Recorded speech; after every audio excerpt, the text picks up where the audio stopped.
네, 오늘은 동아시아 문화 형성과 확산 58페이지부터 60페이지까지 한번 보겠습니다. 우리가 중국사 한나라까지 배웠거든요. 근데 이따 잠깐 다시 정리를 하고 책의 58페이지 보면 이 벽화가 있습니다. 이 벽화는 여러분 그 서울에 있는 국립중앙박물관, 용산에 있는 박물관에 가시면 똑같이 이제 모사, 이제 똑같은 그림을 그려놨거든요. 근데 가서 보시면 여기에 있는 사람 중에 우리나라 사람으로 추정이 되는 사람이 있어요. 여기서 보시면 바로 이분입니다. 이제 복식, 옷이나 얼굴 생김새나 특히 이 모자 이런 걸 보고 고구려 또는 신라 사람이다 이렇게 추정을 하거든요. 그래서 이분 한번 잘 확인해 보세요. 그리고 여기 뒤에 있는 분은 따뜻한 털모자를 썼잖아요. 그래서 아마도 북쪽 추운 지역에서 왔을 것이다. 이렇게 생각해요. 그리고 여기 왼쪽에 있는 사람은 우리 그 동양 스타일 얼굴이 아니잖아요. 이분은. 그래서 아마도 서쪽에서 왔을 것이다. 서쪽 지역, 서양에서 왔을 것이다. 이렇게 생각합니다. 나중에 여러분 제 말 기억하셨다가 박물관 가시면 이분 꼭 한번 눈여겨 봐 주세요. 자, 오늘 같이 공부할 부분을 노트 정리하겠습니다. 오늘 위진 남북조 시대 하겠습니다. 여기 상당히 복잡해 보이죠? 책 한번 볼까요? 책 한번 보시면 59페이지예요. 59쪽. 59페이지에 보시면 여기 이렇게 시대 전개가 되어 있습니다. 이게 표가 어마무시하게 되어 있지만 함께 정리를 한번 해볼게요. 이거는 이 나라 안에 있는 나라를 다 외울 필요는 없습니다. 하지만 내용을 아셔야 하니까 선생님이랑 같이 한번 정리해 볼게요. 자, 노트 필기 하셔야 됩니다. 일단 중국사 처음 시작부터 한번 좀 훑어볼까요? 일단 우리가 중국사 하면 황허강, 그죠? 중국 문명, 그리고 우리가 나라로 생각하는 첫나라, 그죠? 상나라, 다른 말로 그죠? 은이죠. 은나라, 갑골문자 기억하시고, 상나라 다음이 그죠? 주나라, 무슨 제? 그죠? 봉건제 국가였죠. 그리고 주나라가 동쪽으로 한 동주 이후에 우리가 춘추 전국시대에 이어지죠. 춘추 전국시대 전국 칠흥 중에 가장 구석에 있던 그렇죠. 진나라의 시황제가 통일을 하고 진나라가 무너진 이후에는 초나라와 한나라가 대결을 하다가 누가 승리하죠? 그죠? 한나라가 승리해서 우리가 아는 한으로 이어지죠. 네, 한 무제 이후에 외척 왕망이라는 사람이 나라를 잠깐 가져가죠. 그래서 이름 바꾼 게 신. 그런데 다시 호족들의 힘으로 다시 한으로 돌아가죠. 그래서 우리가 이거를 후한, 앞에 있는 한은 전한 이렇게 불러도 된다. 그리고 여기까지 배웠습니다. 그래서 이후의 상황을 지금 볼 거고요. 내용 한번 볼게요. 일단 후한 이후에는 여러분이 너무 잘 아는 삼국시대, 삼국지로 유명한 위촉오의 시기예요. 위촉오. 이 유비, 조조, 송건 이 유명한 사람들이 등장하는 시기고 이 위촉오 이 시기를 세 나라가 각축을 벌였다 해서 우리가 뭐라 부른다? 그래서 삼국시대라고 부릅니다. 간단하죠? 삼국시대. 자, 이걸 정리한 게 바로 진이죠. 진. 자, 진나라는 북쪽에 있는 이민족. 근데 여러분 여기서 주의하셔야 될 게 이 지금 나온 이 진하고 여기 시황제의 진하고는 한자가 다릅니다. 한자가 달라요. 근데 이름만 우리 한국식 표현으로만 이제 진 같은 소리를 내는 거죠. 그래서 보시면 이 진은 나중에 이민족들의 침략을 받고 남쪽으로 내려갑니다. 지금 여기 후안이나 이 위 그리고 진의 경우에는 황허강 쪽 우리가 소위 말하는 화북 지역 화이허 또는 화북이라고 하는데 이 북쪽 지역에 있다가 여러분 제가 설명드린 적 있죠. 중국 역사에서는 북방 유목민족을 막아내는 게 너무나 중요했다. 그래서 이 진나라의 경우에는 그걸 막아내지 못하고 결국에는 남쪽으로 내려가게 됩니다. 도망을 가게 되죠. 근데 남쪽에서 약간 오른쪽, 즉 동쪽이기 때문에 우리가 이후의 상황을 우리가 동진이라고 해요. 동진. 그러니까 얘가 이렇게 동쪽으로 간 거죠. 그죠? 그리고 나서 이 비어있는 화북 지역은 이민족들이 들어와서 차지를 하겠죠. 근데 하나가 아니고요. 5개입니다. 5개의 오랑캐라고 해서 5호라고 해요. 5호. 5개 오랑캐는 우리가 잘 아는 흉노족 당연히 있겠죠. 흉노, 선비족, 갈, 강, 저라고 해서 여러분 책에 보시면 여기 있어요. 여기 보면 5호는 선비, 흉노, 갈, 강, 저 끝에 이제 족을 붙이거든요. 선비족, 흉노족, 갈족, 강족, 저족. 외우지 않으셔도 됩니다. 하지만 우리가 흉노는 이미 알고 있고 여기서 꼭 보셔야 할 민족이 바로 선비족이에요. 선비족은 보셔야 됩니다. 그래서 여기 보시면 5호는 5개의 북방 민족이고 16개의 국가, 16국은 이들과 한족이 화북 지방에 세운 나라이다.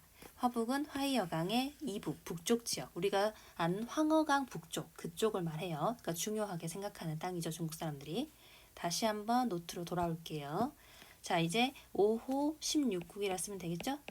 5개 오랑캐 16개의 국가라고 해. 근데 이걸 통일한 게, 이 혼란을 통일한 게 바로, 요거를 통일한 게 바로 북위입니다. 북위. 북위는 누구의 국가냐? 이 5호 중에 누구의 국가냐? 선비의 국가입니다. 선비족. 선비족이 한마디로 북쪽을 통일했다 생각하시면 돼요. 자, 그런데 이게 시간이 지나서 분열을 하게 됩니다. 동쪽의 위, 동위와 서쪽, 서위로. 그리고 이것들은 훗날 이름이 북제로, 이거 안 외워도 돼요. 북제와 북주로 정리가 됩니다. 그런데 이제 남쪽으로 갔던 한족들을 생각하셔야 되겠죠. 이 사람들도 이제 나라 이름이 계속 바뀝니다. 송, 제, 양, 진. 여기도 진이 나오죠. 그죠? 이 진도 한자가 다릅니다. 우리나라는 이 시기에 무슨 시대죠? 우리나라는 삼국시대예요, 여러분. 삼국시대. 자, 그리고 여기 있던 이 북쪽과 남쪽의 이 차이가 나는 왕조를 부르는 표현이 있습니다. 여기 보시면 여기 북쪽으로 갔던 여기 요렇게, 그리고 남쪽 요렇게, 우리가 여기를 부르는 표현이 바로 북쪽에 있는 왕조니까 북조, 여기는 남쪽에 있는 왕조니까 남조라고 부릅니다. 어렵지 않죠, 여러분? 그죠? 그리고 시간이 지나서 이걸 모두 통일한 게 바로 우리가 잘 아는 수나라입니다. 수나라 다음 나라가 당나라예요. 당나라. 그러니까 우리가 이제 수나라까지 곧 갈 겁니다. 자, 여기에서 시대명을 한번 정리해 보겠습니다. 보시면 처음에 위, 한나라 이후에 위나라, 그리고 위의 뒤를 이었다는 진나라, 그리고 남쪽에 있는 왕조, 북쪽에 있는 왕조에서 위진 남북조라고 합니다. 위진 남북조, 그죠? 그리고 그걸 통일한 게 수나라, 이렇게 정리하시면 돼요. 이거 굉장히 어렵죠? 근데 여기 이 안에 있는 나라를 외우라는 게 아니에요. 여러분이 시대 전개에 대한 한마디로 이 시대명이 어떻게 나왔는지를 무작정 외우지 않기를 바라는 마음에서 시대명을 무작정 외우지 말고 이해를 좀 하셨으면 하는 바람에서 여기 위, 진, 그리고 남, 북조 이렇게 공부하시면 됩니다. 자, 위진 남북조 시대 전개 간단히 해봤고 이제 한번 정리 한번 해볼게요. 일단은 북조 먼저 한번 가볼게요. 북조. 자, 북조는 아까 선비족이 세운 어떤 나라가 통일했다고 했죠? 그죠? 북위가 통일했다 했죠? 한번 적어보겠습니다. 적어볼게요. 선비족이 세운 나라 이름이 뭐라고? 그렇죠. 북조죠. 북조. 선비족이 세운, 잘못 썼네요. 북위죠. 선생님 실수했네요. 미안해요. 북위입니다. 선비족이 세운 북위가 화북지역, 화이어 북쪽 화북지역을 통일합니다. 이때가 이제 5세기거든요. 일단 넘어가고, 이 선비족은 한마디로 중국 전통 한족이 아니잖아요. 근데 이 사람들은 이 땅에 들어온 이후에 중국 사람들의 제도나 문물을 적극적으로 받아들입니다. 이거를 이렇게 쓸게요. 한족은 중국 사람들, 한족의 제도, 문물을 적극적으로 수용합니다. 받아들인다는 소리죠. 적극 수용합니다. 특히 이 일에 앞장섰던 황제가 너무 유명해요. 북위에 효문제입니다. 외워두셔야 돼요. 효문제. 효문제가 중국 사람들 한족의 제도를 받아들이고 자기들 선비족의 문화들을 조금씩 바꿔갔던 정책을 우리가 한화 정책이라고 해요. 한화 정책. 그러니까 한족스럽게 된다 이런 소리겠죠. 한화 정책. 한마디로 중국 사람들의 말, 그러니까 언어죠. 일단 한번 적어볼게요. 한화 정책의 대표적인 것은 한족의 언어. 그리고 무엇보다 옷을 바꿔 입으면 되게 비슷해 보이잖아요. 그래서 의복. 심지어는 성씨까지도 중국 스타일 성씨로 바꿔버립니다. 그러니까 북위 왕실의 이제 성씨는 탁발씨라고 했는데 이제 한 글자로 이제 바꾸게 되거든요. 이런 식으로 중국 스타일을 따라하게 됩니다. 이게 북조예요, 북조. 그러면 남조가 남았죠? 남조 한번 적어볼까요, 밑에? 남조. 자, 남조의 경우에는 북쪽에서 농사를 오래 짓던 사람들이 아래로 내려간 거죠. 네, 지금이야 이제 중국 아래쪽 강남 지역이 다 농사 잘 되지만 이 당시에는 이제 상당히 농사지기 적절하지 않은 토양들이 좀 있었어요. 물론 이 당시 이전에 신석기 문명 때는 농사가 분명히 됐던 지역이지만 북쪽에 비해서 상당히 좀 늦었거든요. 농업 기술의 발전이. 그런데 지금 화북 지역에서 내려간 사람들이 중국 사람들이 좋은 기술을 가지고 내려간 거죠. 그래서 한번 써볼게요. 화북 지방에서 이제 내려간 사람들이죠. 내려간 한족들이 한마디로 고급 스킬을 막 쓰는 거죠. 한족의 농업 기술을 써요. 화북지방에서 북쪽에서 내려간 한족의 농업 기술을 적극적으로 써서 오히려 잘 삽니다. 농업 생산력이 좋아져요.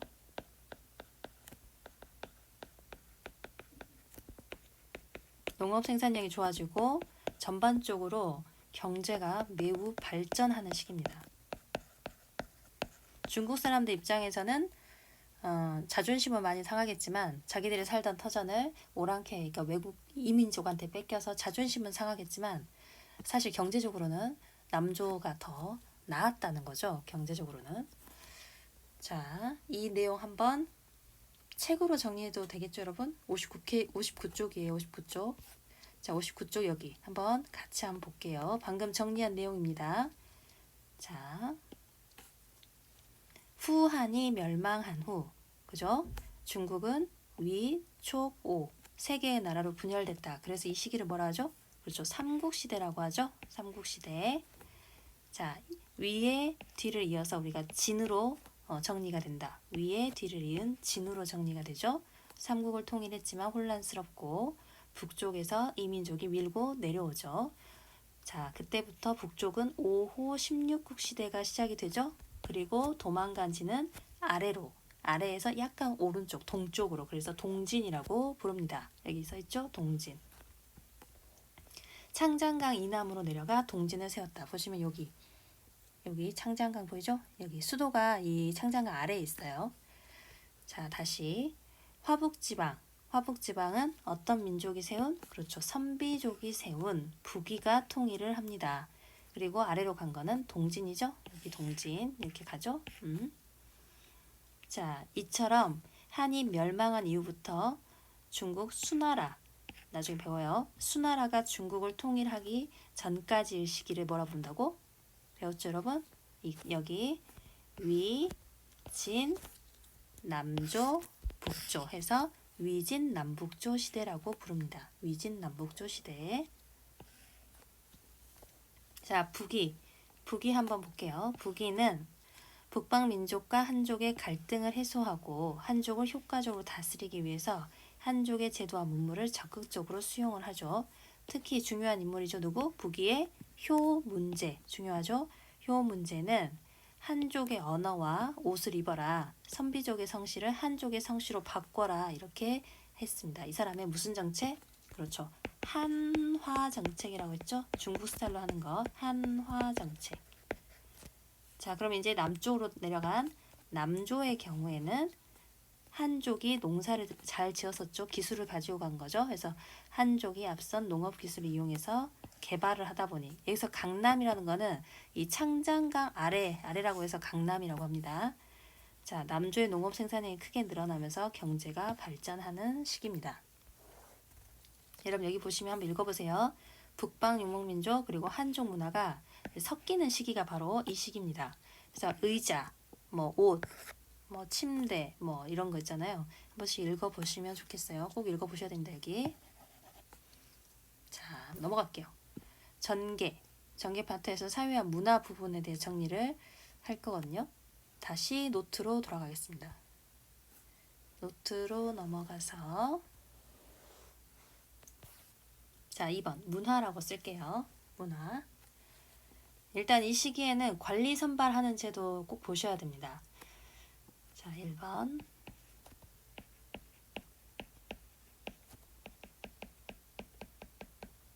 굉장히 중요한 제도예요. 빨간색으로 쓸게요. 구품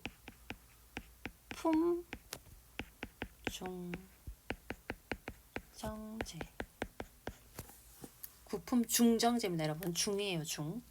구품 중정제는 이제 느낌이 왔겠지만 9개의 단계가 있다는 등급이 있다는 거죠. 9개. 그리고 중정관이라고 하는 사람이 한마디로 추천을 받아서 관리로 삼는 거예요. 그러니까 여기서 중요한 키포인트는 9개의 품이 있다. 그리고 중정관이라는 사람이 있다. 그리고 이 중정관이라는 사람이 추천을 받아서 그러니까 주변에서 지방에서 추천을 받아서 이 추천이 된 사람들을 관리로 뽑는 거예요. 중정관이 추천을 받는 거죠. 자, 이 부분 꼭 공부하셔야 돼요. 별표해 주세요, 여러분. 구품 중정제. 그러면 여러분 지방이 안 그래도 한나라 이후부터 호족들, 지방에서 세력을 꽤나 키웠던 사람들을 우리가 호족이라고 하죠. 호족들이 지방에서 이제 세력을 키웠었는데 이 사람들이 중정관이 왔을 때 뭐라고 하겠어요? 괜찮은 인물 있으면 인재 있으면 추천해 보세요. 이렇게 얘기하면 당연히 자기 자식 추천하겠죠. 그죠? 자기 자식, 자기 조카, 자기 사위, 자신과 관련된 사람들이 굉장히 똑똑하다 이렇게 자랑할 거 아닙니까? 그러다 보니 결과적으로 지방 호족들이 굉장히 크게 성장하게 되는 계기가 됩니다. 써볼게요.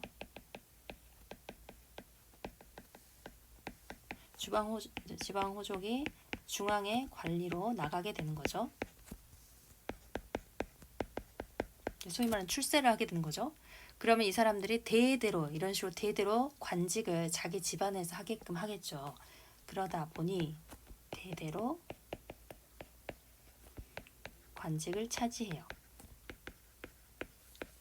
이 말은 뭐냐? 우리 집안은 귀한 집안이야. 우리 집안은 뭔가 달라. 우리가 소위 말하는 귀족이 됩니다. 우리가 이거를 문벌 귀족이라 그래요.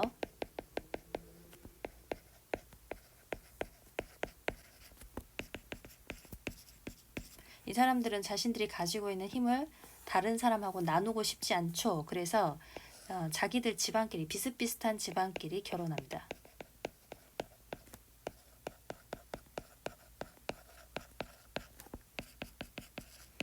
이런 식으로 권력을 유지해 나갔다. 굉장히 중요한 거예요, 여러분.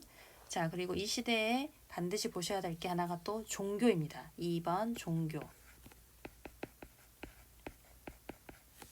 자, 종교는 크게 4개로 정리를 할게요. 일단은 가장 중요한 불교입니다. 불교. 불교는 이미 우리 지난 시간에 한번 언급이 된 적이 있어요. 한나라 때 불교가 들어오죠. 인도에서 나왔던 불교가 무슨 길을 따라서 들어왔다고 했죠? 그죠? 비단길을 따라서.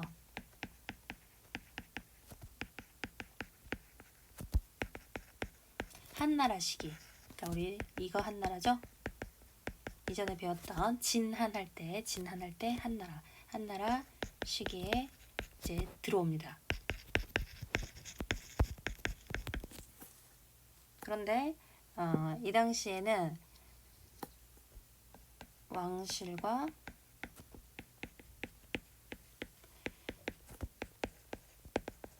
귀족들이 불교를 적극적으로 받아들이죠. 그리고 이 힘 있는 사람들의 보호 덕분에 굉장히 규모가 커져요.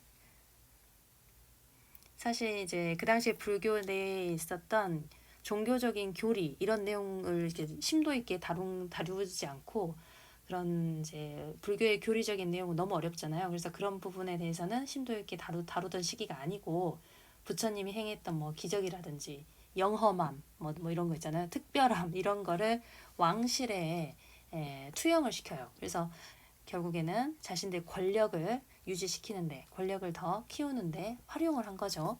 자, 그리고 힘이 있으니까, 돈이 있으니까 대규모로, 여러분 책에 보면 석굴 사원들이 있어요. 굴을 파요. 굴을 파서 사원을 만드는 거죠. 그리고 이 당시 들어왔던 이 불교가 우리나라에도 영향을 미칩니다. 우리나라 고구려, 백제에도 전파가 돼요. 그런데 신라는 고구려를 통해서 나중에 불교를 받는 걸로 되어 있습니다. 일단 고구려와 백제의 불교가 들어오는 시기가 이 시기입니다. 위진남북조 시기. 그리고 도교 한번 써볼게요. 도교는 제자백가에서 도가 사상이 그 기반이죠. 도가 사상.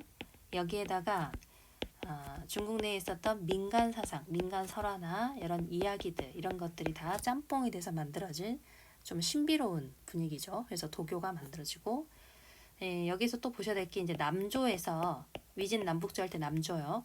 남조에서 남쪽으로 내려왔던 중국 사람들이 자존심이 상당히 많이 상했잖아요. 이런 사람들이 현실에 대해서 인정하기가 쉽지가 않습니다. 그러다 보니까 그냥 내 맘대로, 자기 자신의 뜻대로 자유롭게 살겠다, 이런 생각들을 하게 되거든요. 이걸 청담사상. 이 사람들은 자연을 논하는 걸 좋아해요. 현실을 인정하기가 쉽지 않기 때문에 현실을 떠나서 은둔하는 스타일을 보입니다. 그래서 개인의 자유로운 삶. 대표적인 인물들이 7사람 있습니다. 그래서 이걸 뭐라 하냐? 죽림. 죽림이라는 건 대나무 숲이겠죠? 죽림, 칠현. 칠은 우리나라 글자 칠로 써도 돼요. 죽림, 칠현이 있고, 또 이 시기에는 아까 귀족들이 이제 등장하는 시기잖아요. 그래서 호화롭고 우아하고 이런 귀족 문화가 발전하는 시기입니다. 막 시 짓고 그림 그리고 이런 것들 볼 수 있거든요. 이건 놔두고 한번 줄을 그어볼게요. 이렇게. 특히 여기 남조의 청담사상은 잘 보셔야 돼요. 이 별표 해놓을게요, 여러분. 별표. 여기네요. 정리가 되고 있습니까, 여러분? 자, 책 한번 볼게요. 자, 책을 보시면 위진남북조 시기는 자주 교체돼서, 왕조가 교체돼서 혼란스럽죠. 당연하죠. 그런데 새로운 변화도 등장하는 시기입니다. 꼭 보셔야 하는 거, 위진남북조 시기에는 추천으로 관리를 선발하는 구품 중정제가 실시되었다. 너무 중요하죠. 각 지방의 중정관이 자기 지역의 인물을 재능과 인품에 따라 등급을 매겨, 9개의 등급을 매겨 중앙정부에 추천하면 이 사람이 중앙정부의 관리가 되는 거죠. 그러면 다들 지방에서 잘 나가는 호족들이 자기 자식을 추천하겠죠. 자, 덕분에 그 결과 지방의 호족들이 중앙의 관리로 진출했고 대대로 관직을 독차지하고 문벌 귀족으로 성장하고 자신들하고 비슷한 지방끼리 결혼해서 권력을 유지해 갔다는 거죠. 중요합니다. 여기 구품 중정제 꼭 보셔야 돼요. 전쟁도 많이 했죠. 그러다 보니 종교에 사람들이 관심이 많다. 종교. 자, 한대에 들어온 불교. 보이죠? 한나라 시기에 들어온 불교는 왕실과 귀족의 보호를 받았다. 덕분에 큰 거대한 석굴 사원이 만들어져요. 밑에 보시면 짠, 여기 있습니다. 윙강. 지역 이름이죠. 윙강 석굴. 북조에서는 엄청 크게 만들었어요. 그리고 여기 불상은 누구의 얼굴을 따고 있어요? 누구 얼굴을 따라서 했어요? 그죠? 황제의 얼굴을 본떠서 만들었다고 해서, 이걸 어떤 식으로 표현하냐? 왕이 곧 부처다. 왕즉불 해서 이 부처를 왕하고 거의 동급으로, 네, 왕 역시 부처의 힘을 빌려서 권력을 더 강화하는 그런 모습을 보입니다. 위진남북조 시대의 불교. 그리고 여기 계속 한번 봐볼게요. 고구려와 백제에도 불교가 전해집니다. 자, 그리고 또 있죠. 도가 사상과 민간 사상이 한마디로 이제 짬뽕이 된 게 그렇죠. 도교입니다. 도교. 자, 남조에서는 개인의 자유로운 삶을 추구하는 청담 사상이 유행을 했다. 현실을 떠났다 그랬죠. 이 밑에 보시면 청담 사상이 유행해서 중림칠현, 중림칠현, 현실을 떠나, 왜 현실 인정하기가 싫으니까 대나무 숲에서 은둔하였던 7명의 선비, 모든 권위를 부정하고 자연 속에서 편안한 삶을 추구했다. 이것도 꼭 보셔야 됩니다, 여러분. 그리고 당연히 귀족들이 성장하는 시기니까 화려한 귀족 문화가 발전했다. 유명한 사람들이 많이 나옵니다. 뭐 도연명, 고개지, 왕이지 다 아주 유명한. 보세요. 보시면 이 작품 자주 나오거든요. 한번 눈으로 보시면 좋겠고 또 아주 유명한 시입니다. 시 한번 읽어보세요, 여러분. 위진 남북조 시대 정리 잘 해주시고요. 오늘도 고생하셨습니다.